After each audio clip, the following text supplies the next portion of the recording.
Hello and welcome to KingTech Coding Clinic once again, and welcome to another lesson in our VBA or Excel VBA programming from scratch, all for beginners. Before we proceed into today's lessons, let me just take this opportunity to say thank you so much for subscribing to our channel. We thank you so much for doing that. Okay, without you, there wouldn't be KingTech Coding Clinic. Thank you so much for your support. We appreciate every little thing that you've done for us so far. And if this is the first time you're visiting our channel, we are pleading you subscribe and then press the bell icon so that you can receive notifications anytime we upload new video tutorials, so that you don't miss any of our tutorials. Okay, so basically that is that, and thank you once again. And also, after going through the first tutorials of our VBA programming, what is your thoughts? What can you share with us? What do you think we should add? Okay, that is that. You can leave all those comments, all those thoughts of yours, you can share with us in the comment section below. Okay, so that is that. Secondly, we are learning VBA programming. Okay, what do you think? What application would you want to build all by yourself? We plan learning whilst building applications such as what? The automatic quiz application, bulk file converter, check management system, and also bulk email sender application.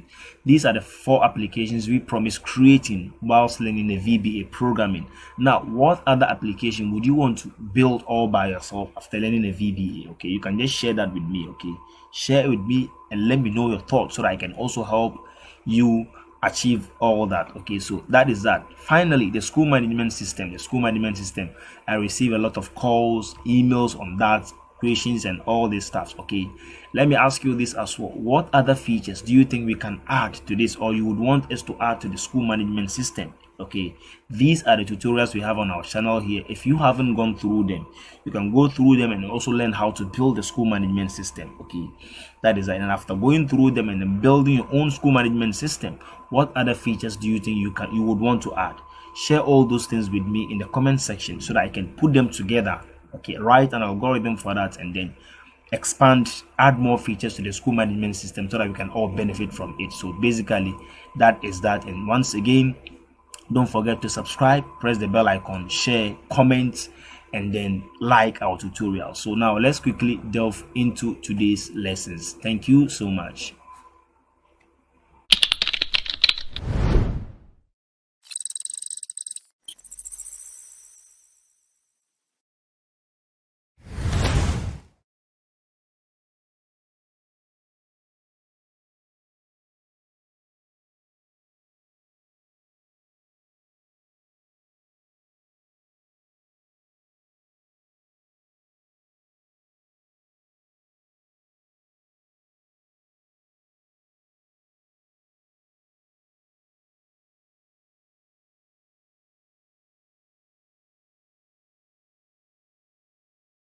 Hello and welcome to another lesson in our VBA programming. And in this lesson, we will look at how to work with Excel object methods properties. The Excel application we do see or work with every day contains various objects such as workbooks, worksheet, range, columns, rows, charts, pivot tables, shapes, and buttons, and many others. Now, let's try launching our workbook. Then we see what we're talking about. Okay, I would want to have my code editor open at the left side here. So whatever I do here should reflect here immediately. So make sure this is selected and Alt F11. Then we have it open here perfectly. So that is that. Now, like I said, the application itself is Excel, right? And within the Excel workbook, within the Excel we have workbook, okay, or workbooks. We can create multiple workbooks, which we shall be doing using these macros. And within the workbooks we have worksheets. Okay, so the whole thing is the workbook. Now we have sheet 1, which is the worksheet. Within the sheets we have columns, and these columns are denoted by what? Letters. Column A, column B, column C, column D, and up to whatever.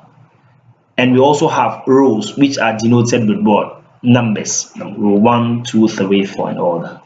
We also have ranges, or range, whatever I just select here like this is just a range. Okay, we also have cells, we also have buttons, we also have charts, pivot tables. So basically these are all objects we have within the Excel application. Now, why should we learn all these things? Let's assume we want to write a macro. Maybe we want to do something in this particular column using a macro. We'll have to refer to that column, write the macro, refer to that column, and then do whatever we want to do with it. Maybe we want to write a simple macro to format all column A with what? Maybe blue color. So macro does that. So to do that, you have to make sure you make reference to that particular column there, and that becomes the object column, right? Let's say another thing, maybe like I made mention of shapes. A button is also one of the shapes. So this button, let's say we want to write a macro so that whenever we click inside, let's say cell I14, this particular what's the name button, which is the shape, should hide. But when we click inside another or different maybe cell, it should show. So a very simple macro should do that. Then we make reference to this particular what object, which is the shape. So basically that is that. We'll be doing that practically as we move on within the lesson. Now to start with, let's now take the Excel application first. Let's say we would want to check the version of this particular Excel application we are using now.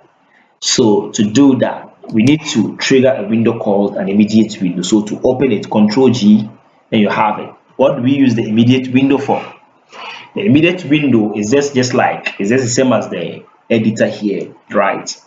What we use it for is just to return sample values. So to use it effectively, first of all, we just introduce the question mark. Like I said, maybe we want to find the version of what this application. So we call on application and we say, hey, application, we would want to know your version. So we add the dot version property. When you press enter, you have it 15.0. So that is the version of what? The Excel application. Now the next one is what? Let's say we would want to check or find the build number, right? The build number of this same application. So in that case, we are referring to the same application dot what? Build. You press enter, you have the build number. So basically this is what we have just seen so far. So with the application, we have a lot of properties we can refer to. So this is just some few examples I've shown to you. As we move on within the lesson, we'll be referring to most of them, so we'll be seeing them. Now, let's say we want to add a workbook. So far we have just one workbook, right? This is the book book one so far. The VBA training is the name of the workbook.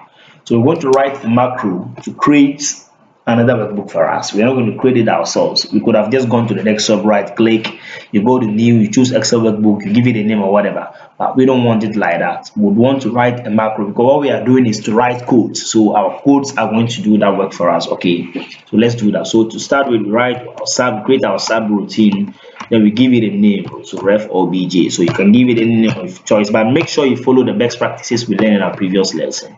Good. So we call on application. We say, hey, Excel application would want to do something, so we call on application. Then what we want to do, we would want to do something to a workbook, so we call on a workbook. Hey, workbook, wake up. So we say workbooks, right? So it's already selected, so you just tab it over, you just press on tab key. What we want to do, want to add another workbook, so you just dots, then you add. So you just see selected, then you just press tab on the keyboard, then you have it selected. Now if we should run this macro, we'll have another workbook added. So let's see confirm. So book 1 is added. Naturally it should be book 2. The VBA training is book 1 and this is book 2, so we have it. If we should run it again, another one is added, which is what? Book 3. Book 2 is now book 3. We should run it again, we have another workbook, which is what? This is actually VBA training is a book 1. So let's see, let me just confirm something. So far we have 4 workbooks now. Book 1 now becomes book 2, book 2 now becomes book 3, book 3 now becomes what? Book 4. So if we want to maybe refer to book 4, we are going to use 3 as the index, because in that case we are referring to what? Book 4. So to refer to book 3, we're going to use 2. To refer to book 1, we're going to use the VBA training. To refer to book 2, we're going to use book 1. That is 1 as the index. So let's see how we can do that. Now let's put them on each other. Let's say we want to activate let's say we want to activate a particular workbook within the multiple workbooks we've just created. So let's see. Let's put, so okay, let's say we want to activate book 2. Okay, we want to activate book 2, which is our what, book 3 rather, right? If I'm right, which is our book 3 rather. Okay, so we put book 1 on top of it so that we hide it, so that we see when we activate what's going to happen. Let's put book 3 on top of it as well. So to activate it, let's just write a line of code to do that. We just comment this out so that we don't have it created, we don't have another workbook created. If we should leave this, if we should leave it uncommented, when we run this macro, another workbook is going to be created, because it will run this line before it will come to the next line, but we don't want another workbook to be what, created. So we comment this out. Good. So we have this. So we want to activate it. So let's say we call on the workbook workbooks into brackets. Which one did we say we want to activate? Let's just make it clear. The VBA training is the book 1. Book 1 becomes what? The book 2. So now let's refer to 1. Then we see the workbook which is going to be activated for us. And we say dot activate. So with this, we expect which workbook to be activated. That is, it should be, if I'm right, it should be the VBA training, if I'm right. Okay, let's run this and see. Very good. So you can see VBA training is activated because that is the book 1. Now when we change this to 2, which one? Maybe we want to refer to what, book 1 now. Okay, if we should run this, we should have book 1 here activated. So you can see book 1 is now activated. So we want to activate another workbook. Let's refer to book 3. So we should have book 2 activated now. So book 2, perfect. Now let's refer to book 4, and we should have book 3 activated here. Okay, sorry, let me just click inside here and run it. Perfect. So we have book 3 activated. So basically that is that. We have just activated them using their index, that is their numbers. Okay, the first book you create becomes the book 1. Even if you change the name, it remains book 1. The second one you create becomes book 2 in that order. Now let's see how we can refer them. Sometimes using their index is a bit confusing. Now let's see how we can refer them with their names. Okay, let me just confirm this one. The first one, the VBA training. Let me just check VBA training.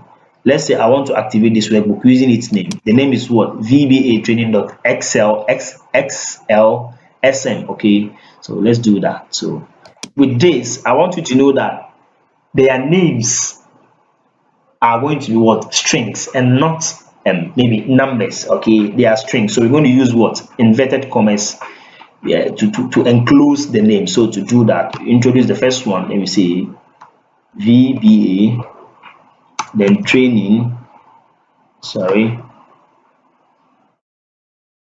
training dot XLSM, right? Good. Then we enclose it here. So we would want to activate this particular workbook, but now let's hide it for the meantime. Put book 1 on top of it, put book 2 on top of it, put book 3 on top of it. Now if we should run this, we should have our VBA training workbook activated. So make sure this is selected, then we run it. So you can see it's run. Now let's say we want to have book 1 activated, so book 2. So you just refer to it, book 2. Click inside. So we have it, the name itself is there, so book 2. So the moment you refer to the name, it goes straight to the book 2, which is having its name there. But if you refer to the index, it will go the way it will activate the book the way you created them, the order in which you created them, like what we did before. So let's say we want to activate maybe book 3. Okay, we should have book 3 itself activated here. So let's run this macro once again. So you can see that we have book what? 3 activated. Perfect. So we are done. This is how we can activate the workbook. Now, why do we learn all these things? Now, if you want to do something to that particular workbook, you would have to refer to it. Let's assume you are in class with your student. Okay, Each and every student have their name. So you want to do something, maybe you want to send one of them, or yes, you want to send one of them to go and do something to you. You don't just get up and just say, go and take a car, go to the office and bring my Akiola mathematics. No, you would have to mention that person's name before telling the person what to do. So the same thing applies here, right? For you to do something to a particular workbook, you would have to mention the name of the workbook or the index. So the index in our class, based on the way our students are put, maybe the first person on the right becomes maybe number one. Hey, number one person, maybe they already know their numbers, right? Maybe we number them as we do number them from time to time. They already know their numbers. Hey, number one person, go to the office and bring me my Akiola. The person knows that I am the number one person, so the person will go or will respond to whatever you want. If not their index, maybe their names. Hey, Salamatu, go to what's the name, office and bring my Akiola or whatever. Hey, Rashida, go to what's the name, office and bring my. So that is that. The person knows that you are referring to that person. So the same thing applies here, right? So maybe you want to copy some text from your current workbook to a particular workbook, you have to refer to that workbook. You have to activate it. Calling the student's name means you've activated that student before you tell the student what to do. That is what we are talking about. Good. Now, let's say we want to close a workbook, right? So now we don't have to just say, just keep but then active. So we are done activating. So let's say we've created multiple workbooks. So let's say we want to close one. So let's just copy this. I've commented this out because I don't want, I'll explain something to you right now. Perfect. Now, if I should uncomment this one, if I just remove the comment and I run this macro, do you know what is going to happen? You can guess. It will first of all create workbook. After creating additional workbook, it will activate book 3 for me again. And then you can see this code, I haven't edited it yet. It will then come again and activate book 3 once again. It will do that twice. So that is why I don't want this one to run, because I don't want additional workbook created. I don't want book 3 to be activated. So I just commented them out. So now what do I want to do? I would want to close book 3. So I'll just refer to it name book 3 and I'll just call on the close property. Dot close. So if I should run this macro, book 3 will be closed. So this is it. So let's run it and see. So you can see book 3 is closed. I would want to close book 2, so just refer to it. So you can write a simple macro, and then when that macro is maybe, and assign a button to it, that when I click on this button, so and so book should do this, whether it should be closed, it should be added, it should be activated, it should whatever. We are going to look at a lot of properties. Okay, so let's move on. Now we are closing what book? Book 2. So let's run it. Book 2 is closed. So let's close them using our macros. So finally book 1, let's refer to it and close it.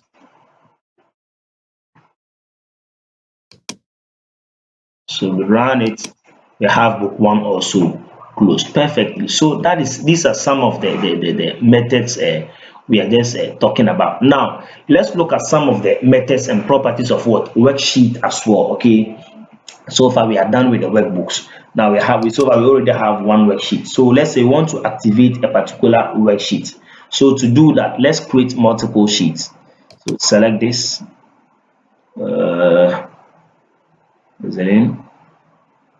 select this as well, select this. So we have created sheet 1, sheet 2, sheet 3, sheet 4. Okay, so let's say we want to activate sheet based on their index. So this is 1, this is 2, 3, 4. Their names, we're going to be referring to sheet 1, sheet 2, sheet 3, sheet 4, or whatever name you decide to edit and give to them. So let's comment this out. So why do we have to do this as well? Like I said, before you do something, before you write something to a sheet, you would have to activate it first before you write to it. We'll be seeing that. It's going to be fun, right? It's going to be full of fun. Okay, so to do that, let's call on this. So Control J, then we have our options for us. So we have S, H. So when you do this, then you have the sheet displayed there for you. So you just go ahead and sheets, then you just tab it over. What do I want to do? I would want to activate sheet.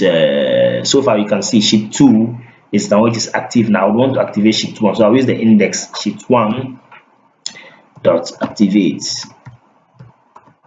Okay, so if I should run this, it will activate sheet 1. You see it's activated. Let's say I would want to activate sheet 4. Let me be on sheet 1. So sheet 4, if I should run this, sheet 4 should be what?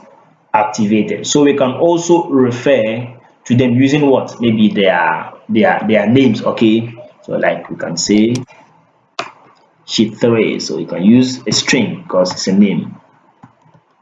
Sheet 3 dot activate. So let's run it and see. So we have sheet 3 activated perfectly. We can equally give it a name and then we refer to that name, okay? So like we can say, if we can also refer to a worksheet using what? Its ID or label, right? So let's see the difference between the ID and then the label. So what we have here so far, let's check here.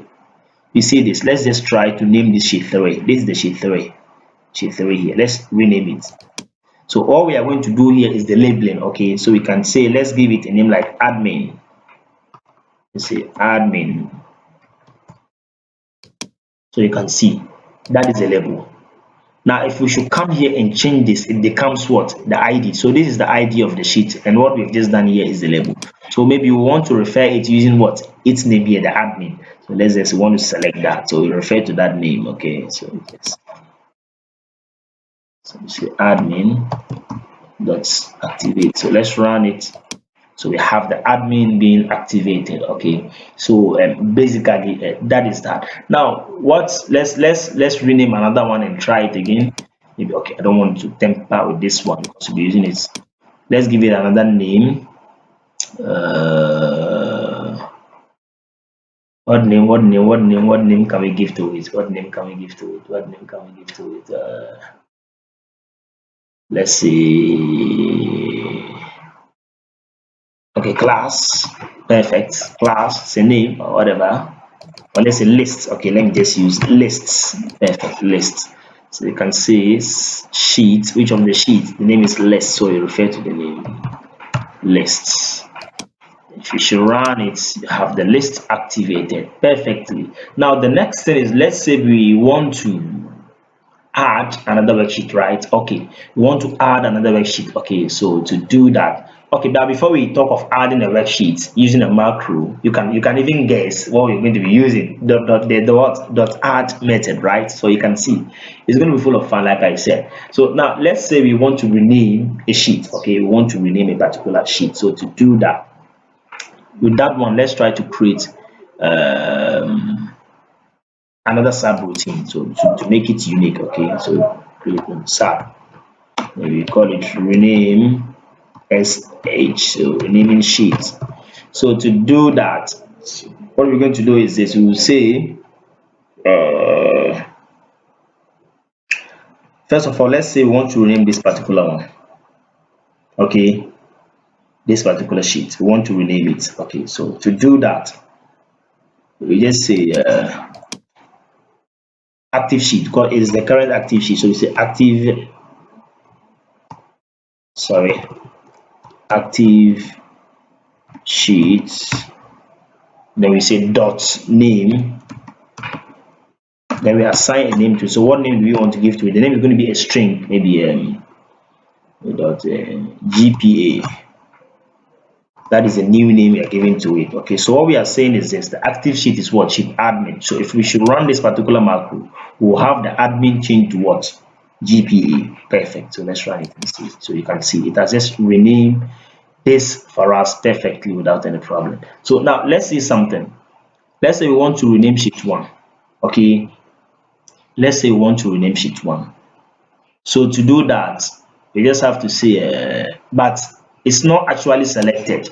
If it is selected, that is when we use the what? Active sheet method to name it. So we say active sheet dot name. But currently, okay, we want to rename this sheet 2, but currently it's not selected. So how do we do that? So we can let's first of all activate it. So to do that, we say sheet. So we say sheet, which of the sheets, then we use the name,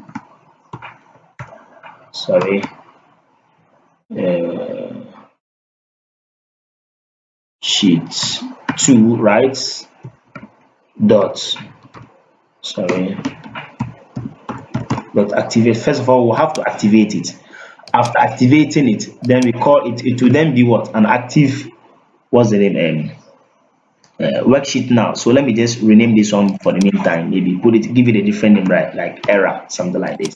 Okay, so let's see, when we run these two macro, what's going to happen? It will activate this sheet, and then it will become what? The active sheet, and then it will rename it. Let's run it and see. So perfect, you can see that. First of all, it's not activated. So to do something to it, you first of all have to activate it, which I've already done. So I said what? Sheets, and which of the sheet? Sheet 2 dot what? Activate. So the first macro will activate it. After doing that, let me just try to, after doing that, then it will come and do what? It has become the active sheet now. Then after that, it will then come and do what?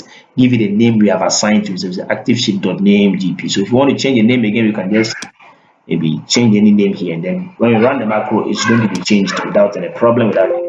Now let's look at the next thing. Let's say we want to add additional sheets. Okay, maybe we want to add another worksheet. It's like, have we even done that so far? We haven't done it, so let's see how we can do it. So to do that, let's do that inside here.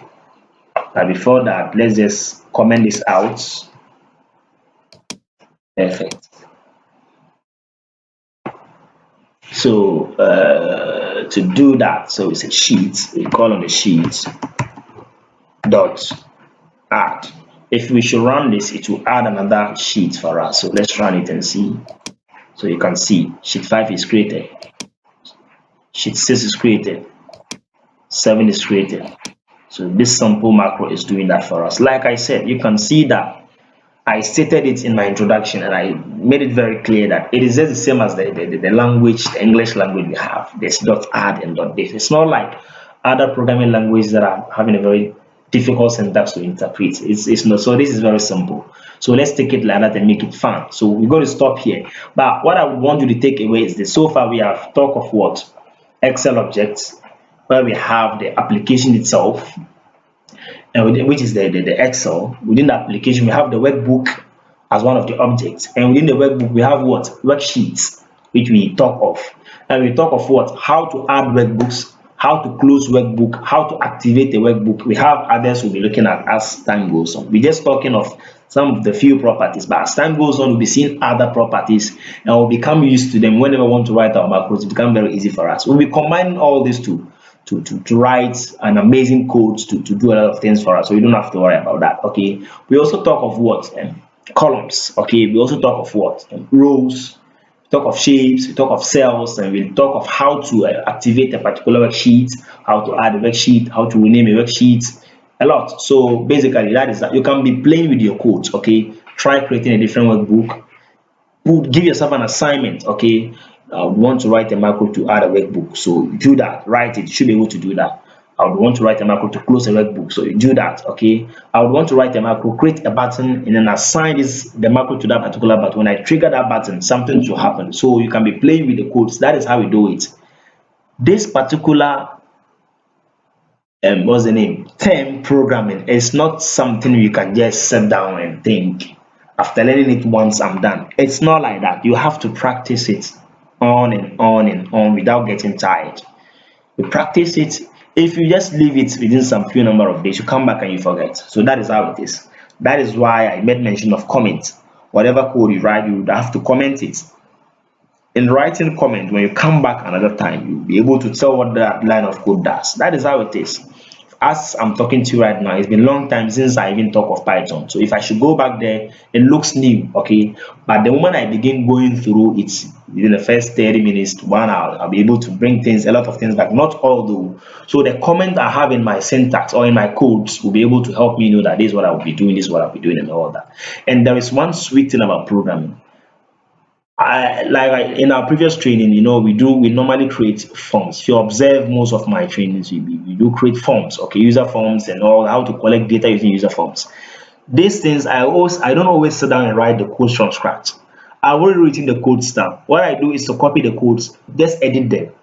That is that. So we'll be seeing how all those things are going to work. Okay, so for now, keep practicing what we've done so far. Our lessons are going to be short like that, so that we'll be able to practice them on and on and on like that. We'll be having our assignment, okay, but that will be when we combine all we are learning to create a particular an amazing, what was the name, a data entry form using, that is the Excel based data entry form.